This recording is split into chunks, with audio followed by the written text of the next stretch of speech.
The samples in front of you show two ways of starting your Tunisian crochet. One method is to start with working the first row, the foundation row, through the back bump, which will then give you a chain across the bottom as in the red yarn, and the other method is to work into the top of the chain, which gives you a flatter edge with a loop along the bottom edge. I'm going to demonstrate both methods. It's very much your choice as to the finish that you may want, as to which method you want to use in your crochet. So we need to start with a slip knot, and pretty much all Tunisian crochet will start this way. So we're starting with a slip knot on your hook, and then you make the number of chains for the number of stitches that you want. Unlike other crochet where the number of chains you start with can depend on the stitch pattern you're using, with Tunisian, if you want 10 stitches, you just work 10 chains. When you're working your chains, you don't want to make them very tight, so it is a good idea to pull down, as you can see I am. So I'm not pulling the chain tight against my hook, I'm making it looser. If you find it very difficult to adjust tension in this way, to just pull down, you can use a larger hook to work your row of chains. So I just need to count how many I've done. So that's 1, 2, 3, 4, 5, 6, 7, 8, 9, 10. So I've got 10 chains to start with. So the method I'm going to show you first is to work through the back bump.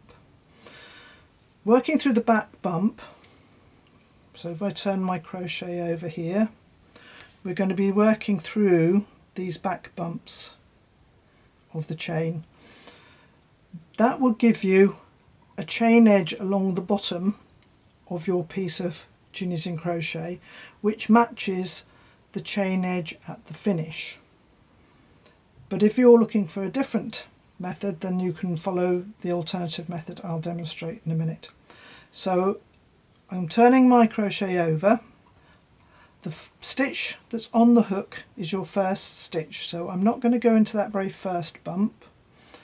I'm going to move across and I'm going to go into the next bump. So it's 1,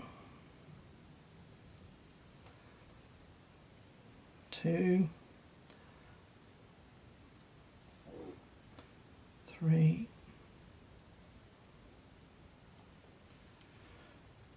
4,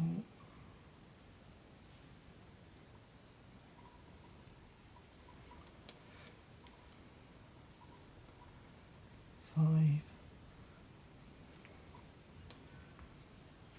6, 7. Right, so we need that little one there, which has been pulled a bit tight. 8, and into the last bump. So I've worked 9 stitches, plus I had 1 stitch already on my hook. 2, 4, 6, 8, 10. So I'm now going to work the return pass, which is a standard return pass. So it's yarn around hook and pull through 1 for the end chain, and I like to pull down to make that sure it doesn't get too tight, and then round hook and pull through 2 for each loop until I've got back to the beginning of the row, which means I will have 1 loop on my hook. So that is the first, or the foundation row, to start my Tunisian crochet. I would now then go into whatever stitch pattern I want to work for the rest of the sample. I'm now going to demonstrate how to do the same beginning using the top loop rather than the back loop. So I'm going to take a different yarn, and again we start with a slip knot, place the slip knot on the hook and work your chains.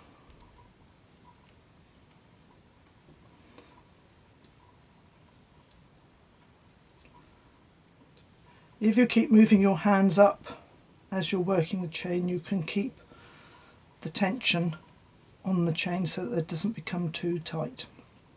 So I should have 10 chain there. 1, 2, 3, 4, 5, 6, 7, 8, 9, 10. So this time I'm going to work through the top loop of the chain. So again, the first stitch is already on my hook, so I'm not going into that stitch. I go into the next stitch along, so that's 1, 2, 3. So many of you may find this an easier method, as it's generally easier to get under the top chain, the top loop of the chain, than through the back loop.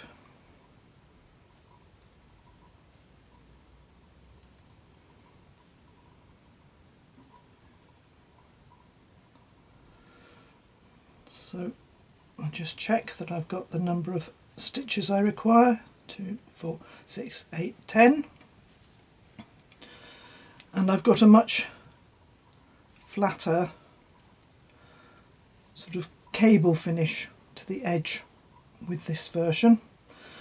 I will now work a standard return pass, which is yarn around hook and pull through 1 to make your first stitch, and then round hook and pull through 2 to return back to the other end.